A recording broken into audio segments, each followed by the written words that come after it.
بندے کے اندر پوری قوت ہو برائی کرنے کی، جان ہو، طاقت ہو، جوانی ہو، لیکن پھر بھی بندہ توبہ تائب رہے اور اللہ کی نافرمانیاں نہ کرے۔ کہا یہ شیوہ پیغمبری ہے۔ تو جب بوڑھے ہو گئے، ہڈیاں مڑ گئیں، کمر جھک گئی، بینائی ختم ہو گئی، تو پھر ہاتھ میں تسبیح آ بھی گئی تو کس کام کی؟ اب سوال یہ ہے کہ رمضان تو ہم نے اللہ کے کرم سے گزار لیا، اب رمضان کے بعد کی زندگی کیسے گزاریں؟ انا خلقنا الانسان من نطفۃ امشاج، کہا اس کی حقیقت یہ ہے کہ ہم نے اسے دو افراد کے ناپاکی کے قطروں سے پیدا کیا ہے۔ مسجد سے، قرآن سے، نماز سے، دین سے، خدمت خلق سے ہٹ کے کوئی اسلام کا تصور نہیں۔ دیکھو اللہ کا انعام اور اللہ کا کرم کتنا، سب کچھ ایک قطرہ ناپاکی سے اٹھا کے اشرف المخلوقات بنا کے زندگی کی ساری نعمتیں اور ایمان عطا کر کے کہتا ہے میں اتنے پہ راضی ہو جاؤں گا، کہہ تو صحیح نا یا اللہ تیرا شکریہ۔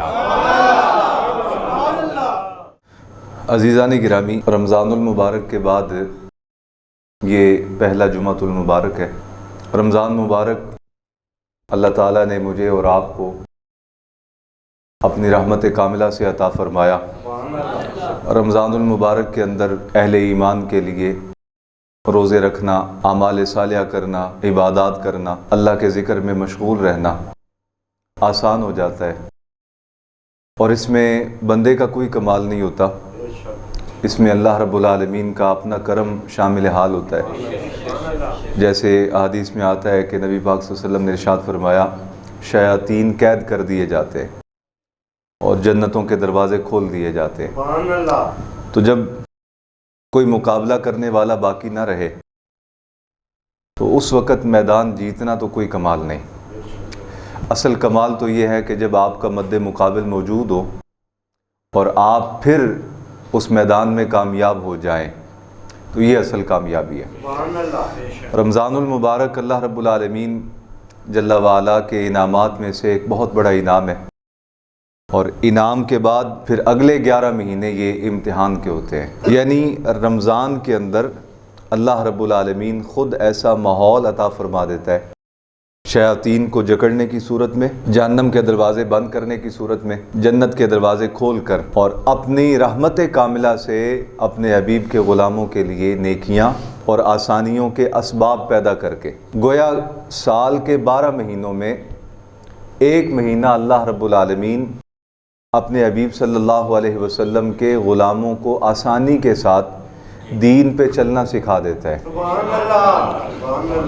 اور سال کے 12 مہینوں میں ایک مہینہ اللہ رب العالمین اپنے حبیب کے غلاموں کو آسانی دے دیتا ہے تاکہ یہ اس مہینے کے اندر اپنے آپ کو تیار کر لیں۔ خود اللہ رب العالمین ایسا ماحول اور ایسی انوائرمنٹ پیدا کر دیتا ہے کہ جس سے بندے کے لیے نمازیں، روزیں، زکوٰۃ، صدقات، اعمال صالحہ، مسجدوں سے محبت، قرآن کی تلاوت، بزرگوں کا ادب، یہ ساری چیزیں خود بخود ایسے مسخر ہو کے سامنے آ جاتی ہیں۔ اولیاء اللہ ارشاد فرماتے ہیں کہ رمضان گزرنے کے بعد مومن کا اصل امتحان شوال کے چاند سے شروع ہوتا ہے۔ جب شوال کا چاند نظر آتا ہے تو یہاں سے زندگی کا ایک نیا امتحان شروع ہو جاتا ہے جو اگلے سال تک 11 مہینے جاری رہتا ہے۔ اب سوال یہ ہے کہ رمضان تو ہم نے اللہ کے کرم سے گزار لیا، رمضان تو اللہ کی رحمت سے گزار لیا، اب رمضان کے بعد کی زندگی کیسے گزاریں؟ اگر رمضان میں بندہ نمازی رہا، روزے دار رہا، حج، زکوٰۃ، صدقات ادا کرتا رہا، اور رمضان گزرتے ساتھ ہی نمازیں بھی گئیں، عبادات بھی گئیں، نیکیاں بھی گئیں، اچھی مجلسیں بھی گئیں، تلاوت قرآن بھی گئی، رات کا جاگنا بھی گیا، تو پھر آپ نے رمضان کو ضائع کر دیا۔ اولیاء اللہ ارشاد فرماتے ہیں، اللہ والے فرماتے ہیں کہ اگر رمضان کے بعد بھی بقیہ پورے سال میں بندے کو نمازیں نصیب رہے، قرآن کی تلاوت کا معمول نصیب رہے، ذکر و اذکار نصیب رہے، اللہ کی یاد نصیب رہے، اللہ کی راہ میں خرچنا نصیب رہے، اللہ کے دین کی خدمت نصیب رہے، تو یہ ساری علامات ہیں کہ اللہ نے تمہارے رمضان کے روزے قبول کر لیے ہیں۔ اگر رمضان کے بعد آپ ان ساری چیزوں سے محروم ہو گئے، اور یاد رکھیے اللہ محروم نہیں کرتا، یہ بعض اوقات ہم یہ خیال پیدا کر لیتے ہیں اللہ نے توفیق ہی نہیں دی۔ بھائی ٹھیک ہے، یہ بات اپنی جگہ حق کہ خیر کی توفیق مانگے بغیر نہیں ملتی، لیکن اللہ جب کسی کو خیر دے دیتا ہے تو پھر اسے بغیر کسی وجہ کے محروم نہیں کرتا۔ اگر اللہ بغیر کسی وجہ کے بندے کو محروم کر دے تو پھر تو معاذ اللہ رب ظالم ہو جائے گا کہ بندہ خیر کے راستے پہ تھا اور اللہ نے اسے خود بخود ہٹا دیا۔ تو اللہ ظالم نہیں۔ قرآن مجید میں ایک نہیں بے شمار مقامات پہ اللہ ارشاد فرماتا ہے اللہ نہ ظالم ہے نہ ظالموں کو پسند کرتا ہے۔ تو اللہ نے کسی کو خیر کے راستے سے ہٹاتا، بندہ خود غفلت کرتا ہے، خود سستی کر دیتا ہے، خود ایسے اعمال اختیار کرتا ہے، خود کسی اور کے بہکاوے میں آ جاتا ہے جس کی وجہ سے وہ خود راہ راست سے ہٹ جاتا ہے۔ ہاں اتنا ضرور ہے کہ جو اللہ کی جناب سے بے نیازی اختیار کرے اور اللہ کی بارگاہ میں یوں اپنے آپ کو پیش کرے کہ مجھے حاجت نہیں، اللہ اس کا محتاج نہیں، اللہ اسے پکڑ کے واپس نہیں لاتا، اللہ اسے واپس نہیں لاتا زبردستی بھی تو شیطان کے پیچھے کیوں چلا گیا واپس آئے۔ ہاں آواز دیتا ہے، توجہ دلاتا ہے، احساس دلاتا ہے کہ یار ایسے نہ کرو، یہ برائی کا راستہ ہے، یہ خیر کا راستہ نہیں، اس پہ نہ چلو، اچھائی کے راستے پہ آ جاؤ، توجہ دلاتا ہے۔ اور توجہ قرآن کی صورت میں موجود ہے۔ توجہ اللہ رب العالمین کی جو ہے وہ رحمت عالم صلی اللہ علیہ وسلم کی حیات کی صورت میں موجود ہے۔ وہ توجہ دلانا اللہ کا وہ نبی پاک صلی اللہ علیہ وسلم کی سیرت مبارکہ کی صورت میں موجود ہے۔ وہ توجہ دلانا اللہ کا وہ نبی پاک صلی اللہ علیہ وسلم کے دین حق اسلام کی صورت میں موجود ہے۔ تو یہ بات ذہن میں رکھیے گا ہمیشہ، ایک تو اللہ کسی کو خود راہ راست سے ہٹاتا نہیں، جب کوئی خود اللہ کی نافرمانی کرتے ہوئے ہٹ جائے تو اللہ اسے بازو سے پکڑ کے واپس نہیں لاتا، اس لیے کہ اللہ محتاج نہیں، بندے محتاج ہیں اللہ تعالیٰ کے۔ تو رمضان اللہ رب العالمین فضل کرتا ہے بندوں پہ، اور رمضان میں اللہ رب العالمین ان کے لیے نمازیں ادا کرنا، صدقات ادا کرنا، قرآن کی تلاوت کرنا، اعمال صالحہ کرنا، نیکی کے کام کرنا، دین کی خدمت کرنا، بڑوں کا ادب اور احترام کرنا، چھوٹوں پہ شفقت کرنا، بھوکوں کو کھانا کھلانا، ضرورت مندوں کے کام آنا، یہ ساری نیکیاں اللہ رب العالمین رمضان شریف میں اپنے کرم سے ان کے لیے آسان بنا دیتا ہے۔ اور ایک دن نہیں، 2 دن نہیں، 3 دن نہیں، 1 ہفتہ نہیں، بلکہ پورے 30 دن مہینہ اللہ آسانیاں نصیب کر دیتا ہے۔ اور اس 30 دن پورے مہینے کے بعد پھر آگے اللہ تقاضا کرتا ہے ہم سے کہ اب تم بقیہ زندگی اسی طرح گزار کے دکھاؤ جیسے میں رب نے خود کرم کر کے تمہیں 1 مہینہ گزارنے کی توفیق دی ہے۔ یہ حقیقت ہے۔ اسے کوئی شخص تسلیم کر لے تو اچھا ہے، اگر نہیں تسلیم کرتا تو ایک وقت آئے گا جب اس کے عقل کے دریچے کھلیں گے اور اس وقت اس کا جسم کمزور ہو چکا ہوگا، ہڈیاں لاغر ہو گئی ہوں گی، پھر اٹھنے کی طاقت نہیں ہوگی، کھڑا ہو کے چاہے گا نماز ادا کروں کر نہیں پائے گا، پھر چاہے گا میں صفا و مروہ کی صحیح کروں کر نہیں پائے گا، پھر وہ محتاج ہو جائے گا۔ حضرت شیخ سعدی رحمۃ اللہ علیہ فرماتے ہیں در جوانی توبہ کردن شیوائے پیغمبری، بڈھے وارے جا کے تو بھیڑیا بھی شریف ہو جاتا ہے، ظلم کرنے کے قابل نہیں رہ جاتا، زیادتی کرنے کے قابل نہیں رہ جاتا تو بھیڑیا بھی شریف ہو جاتا ہے۔ کہا اصل شرافت یہ ہے کہ بندہ جوانی کے اندر دین کے کاموں میں لگ جائے، اصل شرافت یہ ہے کہ بندہ جوانی کے اندر دین کے کاموں میں اور اللہ کے دین کی خدمت میں لگ جائے اور نیکی کے راستوں پہ لگ جائے۔ کہا جسے جوانی کے اندر توبہ نصیب ہو گئی گویا حقیقتاً وہ نبیوں کے راستے پہ آ گیا ہے۔ کہا پوری قوت کے اندر ہوتے ہوئے برائی سے رک جانا اور اپنے آپ کو اچھائی کے کاموں میں لگا دینا، کہا یہ نبیوں کا طریقہ ہے۔ بندے کے اندر پوری قوت ہو برائی کرنے کی، جان ہو، طاقت ہو، جوانی ہو، لیکن پھر بھی بندہ توبہ طائب رہے اور اللہ کی نافرمانیاں نہ کرے، کہا یہ شیوہ پیغمبری ہے۔ تو جب بوڑھے ہو گئے، ہڈیاں مڑ گئیں، کمر جھک گئی، بینائی ختم ہو گئی، تو پھر ہاتھ میں تسبیح آ بھی گئی تو کس کام کی؟ ہاں اللہ پھر بھی معاف کرنے والا ہے، حالانکہ یہ میرٹ نہیں بنتا۔ میرٹ تو یہ ہے کہ اگر آپ نے زندگی کے 50 سال اللہ کی نافرمانی میں گزارے ہیں تو اب 50 سال نیکیاں کرو، کوئی ایک گناہ بھی نہ ہو، پھر جا کے برابری بنتی ہے۔ لیکن اللہ اتنا غفور الرحیم ہے، بندہ ساری زندگی نافرمانی کرتا رہتا ہے، موت کے ایک لمحے سے پہلے اسے توبہ نصیب ہو جائے اللہ سارے گناہوں کو مٹا دیتا ہے۔ لیکن یہ تو ہے نا رب کی محبت بندوں سے، بندے بھی تو رب سے محبت کر کے دکھائے نا، بندے بھی تو رب سے محبت کرے، بندوں کا بھی پتہ چلے کہ یہ رب سے محبت کرتے ہیں۔ سکا دعویٰ تو نہیں نا جناب، اللہ تو پیار کرتا ہے، اللہ تو شفقت کرتا ہے، بندے بھی تو کرے نا۔ اچھا ایک بات کہا جاتا ہے محبت 2 طرفہ ہو تو مزہ دیتی ہے، اگر محبت یک طرفہ ہو جائے تو ذلت بن جاتی ہے۔ آپ کسی سے محبت کرتے ہیں، وہ آپ سے محبت نہیں کرتا. آپ کسی کو ٹائم دیتے ہیں، وہ آپ کو ٹائم نہیں دیتا. آپ کسی کو توجہ دیتے ہیں، وہ آپ کو توجہ نہیں دیتا. کسی کا احساس کرتے ہیں، وہ آپ کا احساس نہیں کرتا. 1 دن 2 دن، ہفتہ، 10 دن، مہینہ، 1 سال، 2 سال، ایک وقت آتا ہے کہ وہ محبت آپ کے دل میں جو اس ہستی یا اس شخصیت کی ہوتی ہے وہ نفرت میں بدلنے لگ جاتی ہے. کیوں؟ آپ کہتے ہیں یار میں نے اتنا ٹائم دیا اسے، اس نے پلٹ کے دیکھا ہی نہیں. میں نے اسے اتنی عزت دی ہے، اس نے پلٹ کے دیکھا ہی نہیں. میں نے اسے اتنا پیار دیا ہے، اس نے توجہ ہی نہیں کیا آج تک. بلا تشبیہ و تمثیل بندہ اپنے آپ کو دیکھے. بندہ کیا ہے؟ قرآن ارشاد کرتا ہے بندہ 2 افراد کے ناپاکی کے قطروں سے بنا ہوا ایک شخص ہے. انا خلقنا الانسان من نطفۃ امشاج. کہا اس کی حقیقت یہ ہے کہ ہم نے اسے 2 افراد کے ناپاکی کے قطروں سے پیدا کیا ہے، اور وہ قطرے اس قدر ناپاک ہیں کہ جس کے وجود کے ہیں اس کے بھی کپڑوں پہ لگ جائے تو پریشان ہو جاتا ہے کہ میں جلدی سے دھو لوں اسے. وہ جان چھڑاتا ہے. جس کے ناپاکی کے قطروں سے اسے پیدا کیا گیا ہے اس کے بدن پہ لگ جائے تو پریشان ہو جاتا ہے، کہتے ہیں میں جلدی سے غسل کر لوں. ذلتوں کی انتہا جسے تصور کیا جا سکتا ہے اس سے آگے جا کے انسان کی زندگی کا آغاز ہوتا ہے. ذلتوں کی انتہا، ناپاکیوں کی انتہا، کہ ایسے 2 قطرے کہ جن کے ہیں ان کے جسم پہ بھی لگ جائیں تو بیچارے پریشان ہو جاتے ہیں، میں اپنا جسم دھو لوں، پاک کر لوں اپنے آپ کو.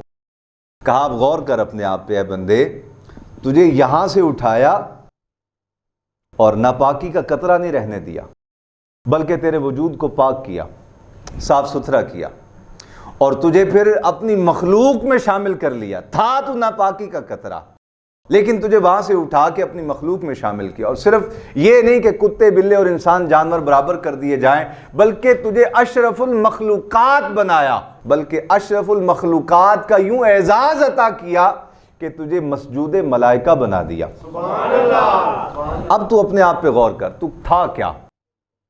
تو ناپاکی کا ایک قطرہ تھا. تجھے وہاں سے اٹھاتے اٹھاتے اٹھاتے اشرف المخلوقات بنا دیا اور تجھے مسجود ملائکہ کو حکم دیا کہ اسے سجدہ کرو. کہا یہ ہے رب کی تم سے محبت. اب تم بتاؤ تمہارے دل میں تمہارے رب کی کتنی محبت ہے. اور دیکھو اس محبت کے اظہار کے لیے رب نے آپ کو رمضان کا مہینہ عطا کیا کہ تم اس محبت کا اظہار کرنے کا سلیقہ سیکھ جاؤ. بہت سارے لوگ ہوتے ہیں ایسے، وہ کسی سے محبت کرتے ہیں، کہہ ہی نہیں پاتے، ساری زندگی نہیں کہہ پاتے، اور ان کی وہ محبت ان کے اندر ہی رہ جاتی ہے. بہت سارے لوگ، بڑی اولادیں ایسی ہیں جو اپنے ساری زندگی اپنے باپ کو نہیں کہہ سکتی ہیں بجے میں تم سے بڑی محبت ہے. ساری زندگی ایسی گزر جاتی ہے، اولاد اپنی ماں کو نہیں کہہ سکتی ہے مجھے ہمیں آپ سے محبت ہے. بہت سارے باپ ایسے ہوتے ہیں، وہ اپنی محبت کو اپنے سینوں میں دبا کے رکھتے ہیں، ساری زندگی نہیں کہہ پاتے پتر میں نے تھوڑے نال محبت ہے. اگر کہتے بھی ہے نا تو اس عمر میں کہتے ہیں جب وہ لاشعوری کی عمر میں ہوتا ہے. بچہ چھوٹا ہے بالکل تو وہ میں نے تیرے نال بڑا پیار ہے، میں نے تیرے نال بڑی محبت ہے، میں نے تیرا بڑا احساس ہے. لیکن جب وہ ہوش سنبھالتا ہے تو کہہ نہیں پاتا، اور باپ ساری زندگی وہ محبت کی سوغات اپنے سینے میں لے کے دنیا سے چلا جاتا. اولاد اسی طرح ساری زندگی اور پیو کے کان ترستے رہتے ہیں کہ بچہ کہہ ہی دے مینوں ابا جی تواڈے نال محبت ہے، ابا جی مینوں تواڈے نال بڑا پیار ہے، لیکن وہ نہیں کہہ پاتے. تو محبت کے اظہار کا سلیقہ یہ بھی بڑی کمال کی بات ہے. محبت ہوتی ہے ہر چیز کو ہے، بلکہ امام راضی ارشاد فرماتے ہیں، کہا مٹی کے جو ذرات ہیں نا، ذرات، ان کے اندر بھی اللہ نے محبت رکھی ہے. اگر کائنات کے کسی ایک ذرے میں بھی محبت کا جذبہ نہ رکھا جاتا وہ زمانے میں سروائیو کرنے کے قابل ہی نہ ہوتا. تو یہ جو ساری کائنات چل رہی ہے، اس کائنات کے چلنے میں جہاں اور بہت سارا ایندھن ہے، گاڑی چلتی ہے تو اس میں پٹرول ڈلتا ہے، ڈیزل ڈلتا ہے، سی این جی ڈلتی ہے، کہا جس طرح یہ دیگر چیزوں کو چلانے کے لیے ایندھن ہوتا ہے، کائنات کو چلانے کے لیے اللہ رب العالمین نے جسے ایندھن بنایا ہے وہ محبت ہے. بلکہ مجھے حدیث یاد آ گئی، میں آپ کو سناتا ہوں، آپ کا ایمان تازہ ہوگا. حضور نے ارشاد فرمایا، اللہ رب العالمین نے اپنی محبت کے 100 حصے فرمائے، 99 حصے اللہ رب العالمین نے اپنے پاس رکھے، ایک حصہ مجھ محمد کو عطا فرمایا. کہا اللہ رب العالمین نے اس محبت محمدی کو پھر 100 حصوں میں تقسیم فرمایا، ایک حصے سے ساری کائنات میں محبت بانٹ دی، 99 حصے اللہ رب العالمین نے تنہا مجھ محمد الرسول اللہ کو عطا فرمایا۔ یہ جو مائیں پیار کرتی ہیں، یہ حضور کی محبت کی خیرات ہے۔ یہ جو باپ اپنے بچوں سے پیار کرتے ہیں، یہ حضور کی محبت کی۔ انسان تو انسان رہ گئے نا، جانور جنہیں ہم سمجھتے ہیں بے شعورے ہیں، تو وہ بھی اپنے بچوں سے پیار کرتے ہیں۔ تو اس پیار کے پیچھے بھی جو تصور ہے، جو حقیقت ہے اس کی، وہ نبی پاک صلی اللہ علیہ وسلم کی محبت کا فیضان ہے۔ بہت سارے لوگ ایسے جو ساری زندگی محبت کا اظہار ہی نہیں کر پاتے۔ تو اللہ رب العالمین جانتا ہے نا کہ میرے بندے کیسے ہیں، ایک کنیک جوگے نے، رب جانتا ہے، رب سے بہتر کوئی نہیں جانتا۔ رب جانتا ہے کہ میرے بندے کتنے جوگے ہیں، اس لیے اس نے زندگی کو سال کے 12 مہینوں میں تقسیم کیا، اور 12 مہینوں میں سے ایک مہینہ رمضان کا اس صورت میں عطا کیا کہ تمہیں میں خود اپنے رب سے محبت کرنا سکھا دوں، تاکہ تم بقیہ 11 مہینے اپنے رب سے محبت کا اظہار کر سکو۔ جو اب آسان ہوگی بات، جو بندہ نماز پڑھتا ہے وہ اپنے رب سے محبت کا اظہار کرتا ہے، اور جو نماز نہیں پڑھتا وہ اپنے رب سے محبت کا اظہار ہی نہیں کرتا۔ جو حج کرتا ہے وہ اپنے رب سے محبت کا اظہار کرتا ہے، اور جو حج نہیں کرتا وہ اپنے رب سے محبت کا اظہار ہی نہیں کر رہا۔ جو اللہ کی راہ میں خرچ کرتا ہے وہ اپنے رب سے محبت کا اظہار کر رہا ہے، اور جو بچا کے رکھتا ہے وہ اپنے رب سے محبت کا اظہار، جو مسجدوں کو آباد کر رہا ہے وہ اپنے رب سے محبت کا اظہار کر رہا ہے، اور جو مسجدوں سے دور ہے وہ اپنے رب کی محبت سے دور ہے۔ جو کتاب اللہ قرآن مجید کی تلاوت کا معمول رکھتا ہے وہ اپنے رب سے محبت کا اظہار کر رہا ہے، اور جو کتاب اللہ قرآن مجید کی تلاوت تو تلاوت رہ گئی، زیارت سے بھی محروم ہے، وہ اپنے رب کی محبت سے محروم ہے۔ تو یہ معیار ہے جسے اللہ رب العالمین نے خود سیٹ فرما دیا، کہا سال کے 12 مہینے ہیں، ان میں سے ایک مہینہ رمضان کا میں تمہیں خود سکھاتا ہوں کہ اپنے رب سے محبت کا اظہار کیسے کرنا ہے۔ ایک مہینہ میں تمہیں انگلی پکڑ کے چلا دیتا ہوں، بقیہ 11 مہینے تم خود اپنے رب کی محبت میں گزارو۔ اور کہا سنو، اگر تم بقیہ 11 مہینے اپنی رب کی محبت میں گزار کے آ جاؤ گے تو میں تمہیں بدلے میں جنت عطا فرما دوں گا۔ تو جنت نمازوں سے ملنی ہے، جنت دین کا کام کرنے سے ملنی ہے، جنت اللہ کے گھروں کو آباد کرنے سے ملنی ہے، جنت اللہ کی راہ میں خرچ کرنے سے ملنی ہے، جنت بڑوں کا احترام کرنے سے ملنی ہے، چھوٹوں پہ شفقت کرنے سے ملنی ہے۔ یہ جو بدعملی کا تصور ہمارے ہاں آ گیا نا، 2 نعتاں پڑھیاں تے تسی این ٹھک کر کے جنت وچ جانا ہے، انہاں نوں فرشتیاں نے اننے چھتر مارنے نے جہدا کائنات وچ تصور بھی نہیں کیتا جا سکتا۔ اللہ دے دین نوں یوں این تسی بدل کے بیان کر دیو لوگاں دے سامنے کہ لوگ نمازاں تو محروم ہو گئے، عبادتاں تو محروم ہو گئے، اللہ دی بارگاہ سجدہ ریزی تو محروم ہو گئے، اور صرف نعت ہی نعت۔ اور میں تو اب شرح صدر سے یہ بات کہا کرتا ہوں کہ اس زمانے میں جو نعتیں شاعتیں پڑھی جا رہی ہیں یہ نعت ہے ہی نہیں۔ حضور کے سامنے یہ نعت پڑھی جائے تو ممکن ہے نبی پاک صلی اللہ علیہ وسلم منع فرما دیں اسے۔ کیا کرتے ہو تم یہ؟ آپ خوش نصیب ہے جنہیں نمازیں نصیب ہیں، کہو الحمدللہ۔ آپ وہ خوش نصیب ہے جنہیں تلاوت قرآن کی لذت نصیب ہے۔ آپ لوگ وہ خوش نصیب ہے جنہیں مسجدوں کی محبت نصیب ہے۔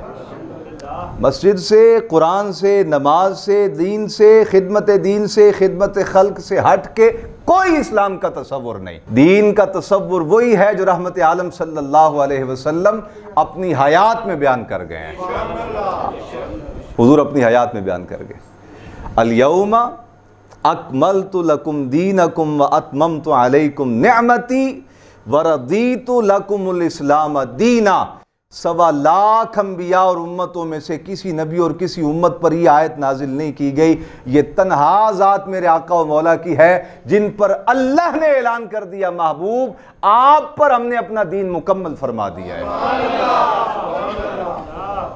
آپ پر ہم نے اب اس دین میں نئی چیزیں داخل کرنے کی کوئی حاجت نہیں، اور جنہوں نے کی ہے یہ اللہ کے بھی مجرم ہیں اور اللہ کے رسول کے بھی مجرم ہیں۔ اب رمضان تھوڑا مسکراؤ نا میں چہرہ دے تواڈے ناراضگی آ گئی۔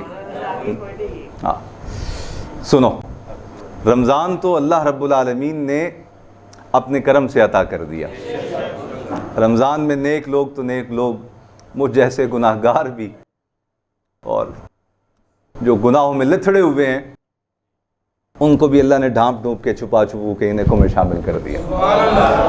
اب رمضان انعام کا مہینہ ہے، رمضان کے بعد آتا ہے آگے امتحان۔ اب سوال یہ ہے کہ رمضان میں انعام تو ہم نے پا لیا، اب آگے امتحان کا وقت کیسے گزاریں، یہ سوال ہے۔ تو میرے عزیزان گرامی، میرے ذہن میں جو چیزیں مستحضر ہوئیں اور جو چیزیں میرے ذہن میں ابھر کے آئیں، میں چاہتا ہوں کہ آپ کے سامنے بیان کر دوں۔ سب سے پہلی چیز، اللہ رب العالمین کا قرآن جو تصور بیان کرتا ہے وہ یہ ہے کہ تم جب رحمت سے، انعام سے اور نعمت سے نوازے جاؤ، تمہاری کیفیات کیا ہونی چاہیے۔ کتاب اللہ قرآن مجید فرقان حمید میں ارشاد فرمایا لَإِن شَكَرْتُمْ لَأَزِيدَنَّكُمْ، جب اللہ تمہیں نعمت عطا کر دے سستی نہ کیا کرو، غفلت نہ کیا کرو، منہ نہ موڑا کرو، بلکہ جب اللہ تمہیں اپنی نعمت عطا کر دے تو تمہاری زبانوں پہ شکر کا کلمہ جاری ہو جائے، شکر گزار بن جاؤ۔ لَإِن شَكَرْتُمْ لَأَزِيدَنَّكُمْ۔ اچھا سنو، اگر تم اللہ کا نعمت ملنے پہ شکر ادا کرو گے، مثال دے رہا ہوں، اللہ نے مجھے گھر عطا کر دیا، اللہ نے مجھے اولاد عطا کر دی، اللہ نے مجھے گاڑی عطا کر دی، یہ ساری نعمتیں ہیں نا۔ اب اس کے بدلے میں کہتا ہوں یا اللہ تیرا شکر، ایمانداری سے بتاؤ یہ یا اللہ تیرا شکر اتنا جملہ 2 کروڑ کے گھر کا مد مقابل بنتا ہے؟ بولو نا یار۔ آپ کے پاس، میرے پاس گاڑی ہے 50 لاکھ کی، میں کہتا ہوں یا اللہ تیرا شکر ہے، تو کیا یہ 2 جملے یا اللہ تیرا شکر ہے یہ اس 50 لاکھ کی گاڑی کا موازن بن جاتا ہے؟ کہاں 50، آپ مجھے دینا 2 لاکھ روپے اور مجھ سے سارا دن کلواتے رہے شکریہ شکریہ شکریہ کسی کو دے دے 10 لاکھ اور کہا بات اتنے بیٹھ کے ٹیپ ریکارڈر لے لے اور شکریہ شکریہ کہندا رہے، نہ آپ مطمئن ہوں گے نہ وہ مطمئن ہوگا۔ دیکھو اللہ کا انعام اور اللہ کا کرم کتنا، سب کچھ ایک قطرہ ناپاکی سے اٹھا کے اشرف المخلوقات بنا کے زندگی کی ساری نعمتیں اور ایمان عطا کر کے کہتا ہے میں اتنے پہ راضی ہو جاؤں گا، کہہ تو صحیح نا یا اللہ تیرا شکریہ، کہہ تو صحیح نا۔ بندہ نہیں کہتا، اور اللہ نے خود قرآن میں شکوہ کیا ہے، شکوہ کیا اللہ نے، کہا وَقَلِيلٌ مِّنْ عِبَادِيَ الشَّكُورُ، میرے بندوں میں بہت تھوڑے سے لوگ ہیں، بہت قلیل جو میرا شکر ادا کرتے ہیں، میرا شکر ہی ادا نہیں کرتے، لیتے سب کچھ مجھ سے ہیں، میرا شکر ہی ادا نہیں کرتے، بہت تھوڑے لوگ ہیں جو میرا شکر گزار ہیں، میرا شکر ادا کرتے ہیں۔ تو کہا سنو لَإِن شَكَرْتُمْ لَأَزِيدَنَّكُمْ، چلو میں تمہیں ایک اور چانس دیتا ہوں، تم میرا شکریہ ادا کرتے رہو، میں تمہاری نعمتیں بڑھاتا رہوں گا۔ کہو تو صحیح نے یا اللہ تیرا شکریہ، کیا یا اللہ تیرا شکریہ، کہو تو صحیح، اللہ اکبر۔ تو کہا تم شکر ادا کرتے رہو، میں تمہاری نعمتوں میں اضافہ کر دوں گا۔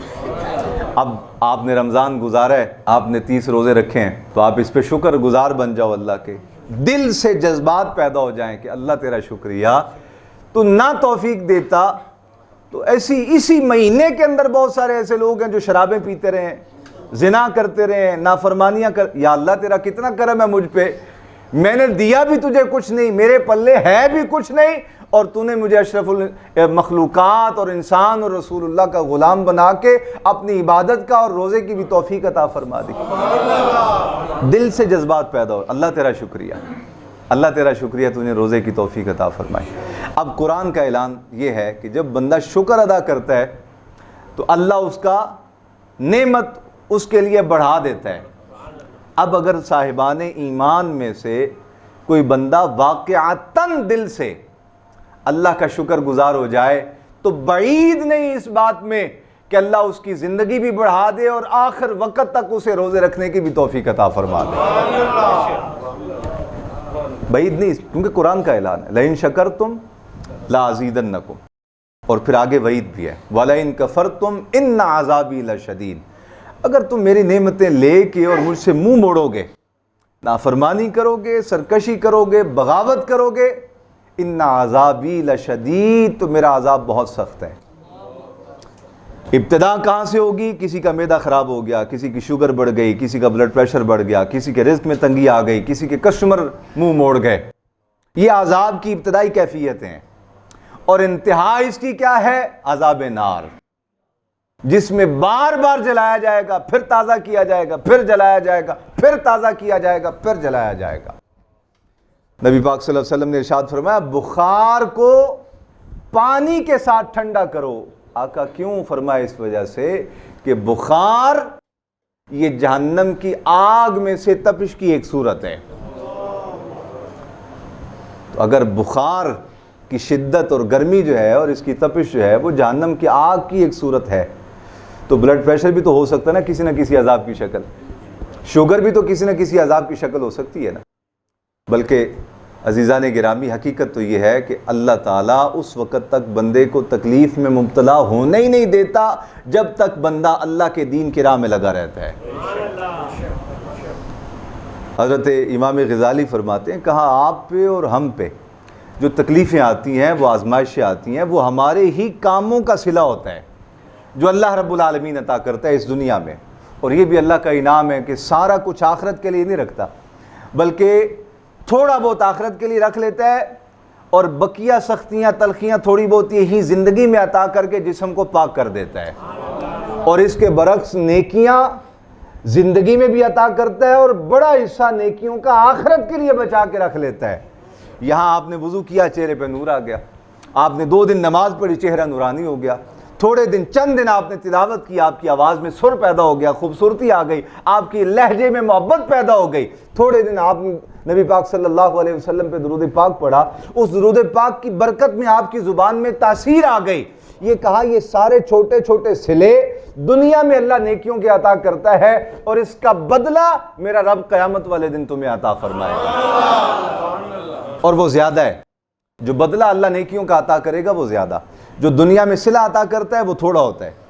اور میں کبھی کبھار سوچتا ہوں اگر اللہ نے جو صلہ عطا کیا ہے، دیکھو سمجھو، بدلہ آخرت میں اور وہ زیادہ حصہ، اور صلہ دنیا میں اور وہ تھوڑا، نیکیوں کا تھوڑا صلہ اللہ نے عطا یہ کیا ہے۔ میں اور آپ پتہ نہیں کون کون سے گناہ کرتے ہیں، یہ تو ماجی نمازی بنتے ہیں نا لوگوں کے سامنے آ کے، میں دستار پہن کے بیٹھا ہوں، آپ ٹوپیاں پہن کے بیٹھے ہیں، تسی مینوں شیخ الحدیث سمجھ رہے ہو، میں تو کامل مومن سمجھ، یہ تو اللہ نے پردے ڈال رکھے ہیں۔ لیکن اگر آنکھیں بند کر کے کچھ لمحے کے لیے مراقبہ کریں اور اپنی دل کی اور اپنی باطن کی اور اپنی تنہائیوں کی کیفیت کو دیکھیں تو کون سا ایسا گناہ ہے جو میں اور آپ نہیں کرتے؟ اب یہ نیکیوں کا تھوڑا سا صلہ جو اللہ عطا فرماتا ہے نا، اس صلے میں سے یہ حصہ ہمیں ملتا ہے، اللہ ہمارے ہر عیب کو چھپا لیتا ہے، ہماری نیکیوں کو ظاہر کر دیتا ہے۔ اگر اللہ ہمارے عیبوں کو ظاہر کر دے اور نیکیوں کو چھپا دے، جس طرح ہمارے گناہوں کو چھپاتا ہے، اگر اللہ ہمارے نیکیوں کو چھپا دے اور عیبوں کو ظاہر کر دے، واللہ باللہ تاللہ ہم میں سے ہر آدمی ایک دوسرے سے اس قدر نفرت کرنے لگ جائے کہ ایک دوسرے کا خون کرنا اپنے آپ پہ حلال سمجھ لے۔ ہم ایک دوسرے کا خون بہانا، گلا کاٹنا، گولیاں مارنا، ایک دوسرے کی جان لینا اپنے لیے جائز سمجھ لیں۔ یہ جو میرے اور آپ کے دلوں میں ایک دوسرے سے کے متعلق محبت ہے، یہ ان تھوڑی سی نیکیوں کا جو تھوڑا سا صلہ ہے نا، وہ ہے کہ اللہ رب العالمین نے عیب چھپا رکھے ہیں اور ہماری نیکیوں کو ظاہر فرما رکھا ہے، جن کے ظہور ہونے کی وجہ سے میں اور آپ ایک دوسرے سے محبت کرتے ہیں۔ آپ سمجھے بات عزیزان کرام؟ تو نعمت کے ملنے پہ پہلی چیز یہ کہ اللہ کا شکر ادا کیا جائے، لَإِن شَكَرْتُمْ لَأَزِيدَنَّكُمْ۔ دوسری چیز عزیزان گرامی، تقوی کو مستقل زندگی کا معمول بنایا جائے۔ دیکھو رمضان میں آپ نے اپنے آپ کو گناہوں سے بچا کے رکھا، برے اعمال سے بچا کے رکھا، نافرمانیوں سے بچا کے رکھا۔ وہ لوگ جو سارا سال برے کاموں میں مشغول رہتے ہیں، رمضان میں اپنے آپ کو بچا کے رکھتے ہیں۔ تو جس طرح آپ نے 1 مہینہ صاحب تقوی ہو کے گزارا، اگر آپ چاہتے ہیں کہ اس بقیہ 11 مہینے کی امتحانی زندگی میں آپ کامیاب ہو جائیں، تو اس کا دوسرا طریقہ یہ ہے کہ اپنے آپ کو صاحب تقوی بنا لو۔ کبھی ذہن میں خیال آتا ہے لوگوں کے، کیوں تقوی؟ دیکھو اللہ ہم سے محبت کرتا ہے، جب اللہ ہم سے محبت کرتا ہے پھر اللہ سے ڈرے کیوں بھائی؟ سنو، ساری 18 20 22 24 25 کروڑ قوم پاکستانی ہے، لیکن اگر وارڈن نہ کھڑا ہو تو پاکستانی ہونے کے باوجود اشارے پہ کوئی نہیں رکتا۔ جب اشارے پہ نہیں رکتے پھر حادثات پیش آتے ہیں، لوگوں کی جانیں ضائع ہوتی ہیں، لوگوں کی گاڑیاں نقصان ہوتا ہے، مال تباہ ہو جاتا ہے لوگوں کا۔ تو ہیں تو پاکستانی، لیکن اشارہ لگایا گیا، وارڈن کھڑا کیا گیا، اور اس کے چلان کا ڈر ہے، اگر وہ ڈر نکل جائے تو آئے روز سینکڑوں جو حادثات شہروں میں ہوتے ہیں، یہ تعداد بڑھ کے لاکھوں میں چلی جائے، روزانہ کی بنیاد پہ لاکھوں حادثات ہوں اور ہزاروں لاکھوں لوگ روزانہ کی بنیاد پہ ایک ایک شہر میں مرنے لگ جائیں، تو وہ جو روڈ پہ وارڈن کھڑا ہے اور وہ جو چلان کرتا ہے، یہ چالان در حقیقت تمہیں انسان بنا کے رکھتا ہے، یہ چالان تمہیں بتاتا ہے کہ یہ حد ہے، اس سے آگے نہیں بڑھنا، اور جب تم حد سے آگے نہیں بڑھتے تو تمہارا مال بھی محفوظ رہتا ہے، تمہاری زندگی بھی محفوظ رہتی ہے۔ اور جب حادثات کی منڈے جڑے موٹر سائیکلاں چلاندے نا اڈاندے نے جس طرح ہوا دے وچ، تسی انہاں دے منہ ویکھو تو منہ ویکھن والے نہیں ہوندے، انہاں دے ایتھے ٹک لگا ہے، ایتھے ٹک لگا ہے، ایتھے ٹک لگا ہے، کسی دی وراچھاں پارٹیاں، کسی دا جبڑا ڈنگا ہویا ہے۔ اور وہ بچے جو اپنے ماں باپ کے زیر سایہ رہتے ہیں، 20-25 سال تک ماں باپ انہیں اپنے گھر میں رکھتے ہیں، اپنے کنٹرول میں رکھتے ہیں، چار دیواری کے اندر رکھتے ہیں، انہاں دے چہرے سونے ہوندے نے، کیونکہ اللہ تو احسن تقویم پیدا کرتا ہے نا، اللہ نے تو خوبصورت بنایا ہے انسان کو۔ اے تے آپ آگے موٹر سائیکلاں کٹ کے تے سلنسر نکال کے تے جدوں موٹر سائیکل نوں اڈاندا ہے جہاز بنا کے تے کدی کسے وج کے وہ نقصان کردا ہے، کدی کسے وج کے، کدی کسے وج کے۔ ایک بچہ میرے کو دم کرانا آیا، میں نے کہا حضرت صاحب بس نہ کوئی انج دا تعویذ دیو، کوئی انج دا دم کرو، انج دا سبق دیو میں نیک ہو جاواں۔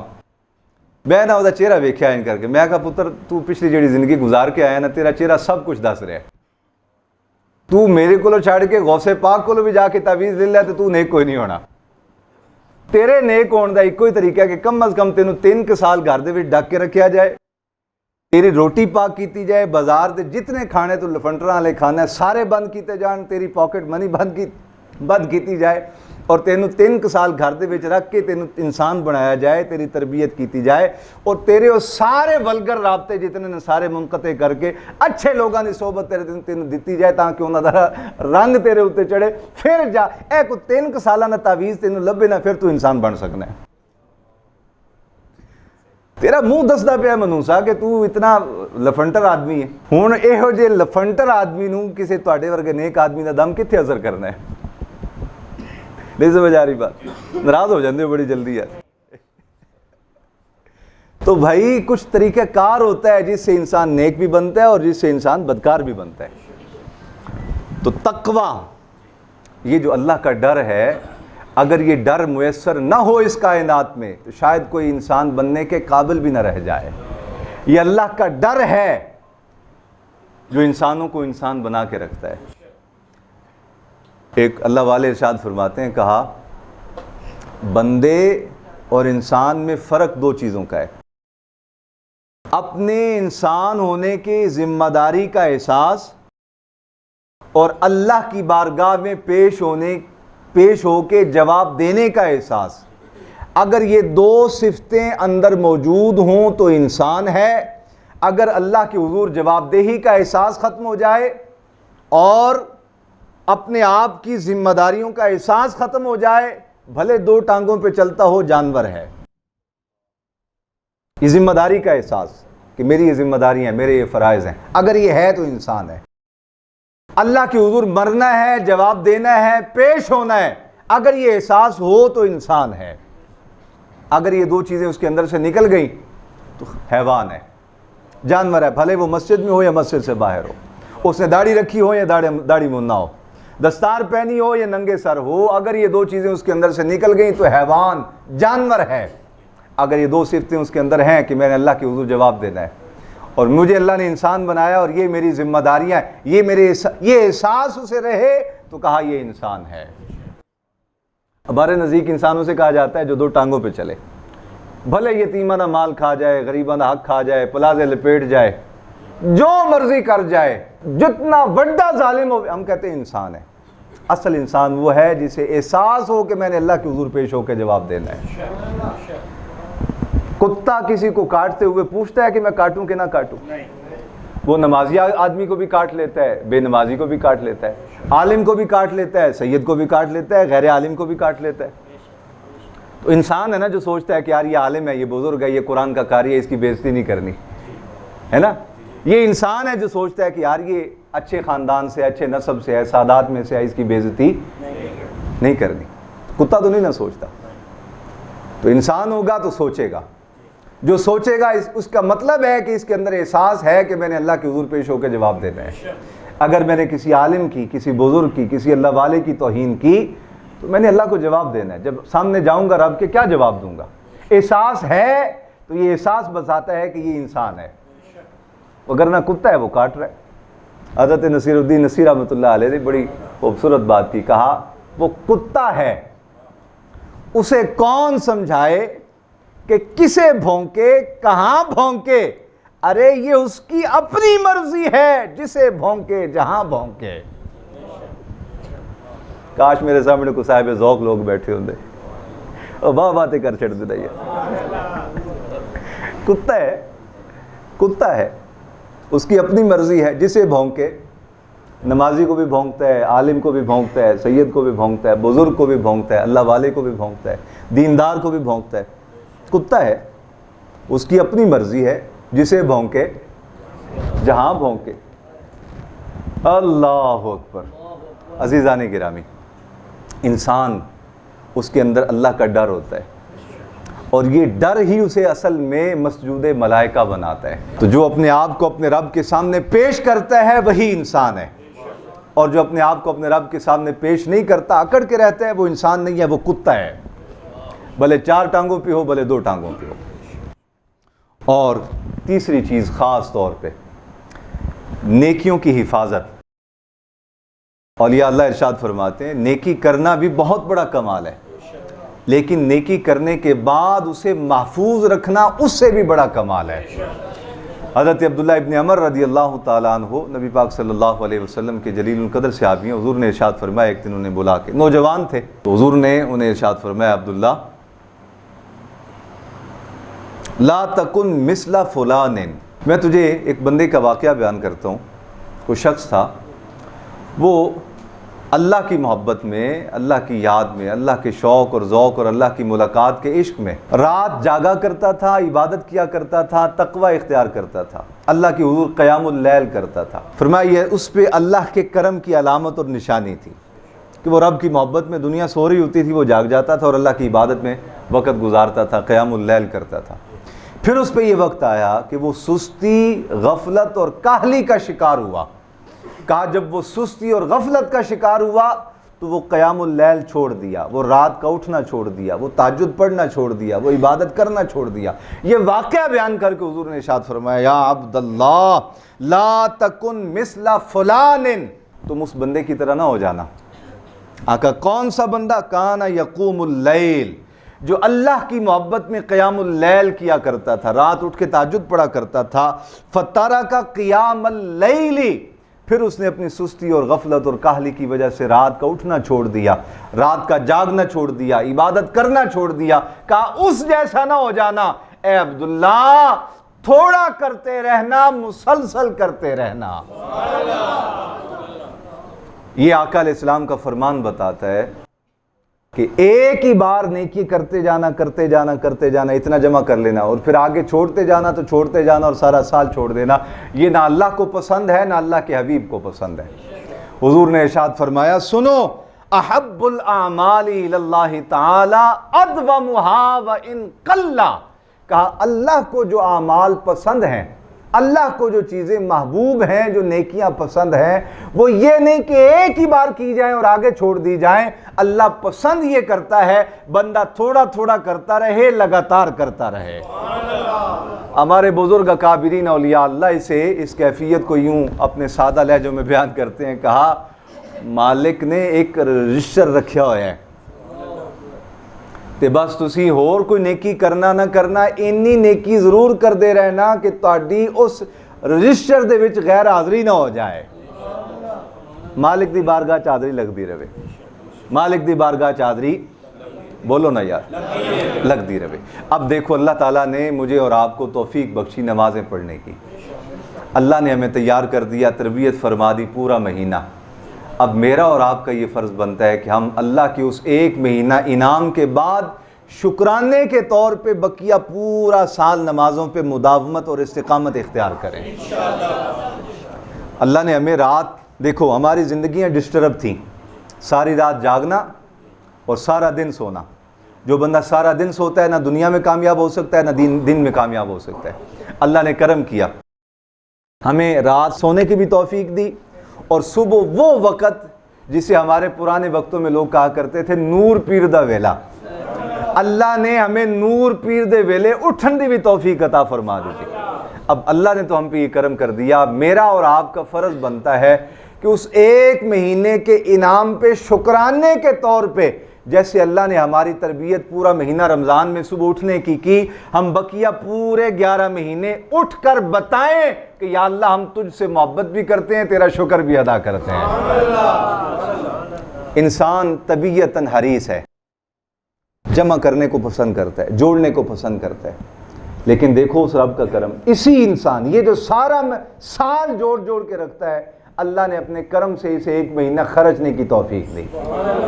ایک پورا مہینہ ہم خرچتے رہے، نیکیاں کرتے رہے، افطاریاں کرواتے رہے، زکاتیں ادا کرتے رہے، صدقات دیتے رہے، ضرورت مندوں کی حاجت مندوں کی خدمت کرتے رہے، ان کے کام آتے رہے۔ ایک مہینہ اللہ نے اپنے کرم سے ہمیں توفیق بخشی کہ ہم صدقہ و خیرات کریں، مال خرچ کریں، بدنی عبادت بھی روزے اور نماز کے ذریعے، اور مالی عبادت بھی صدقہ و خیرات کے ذریعے۔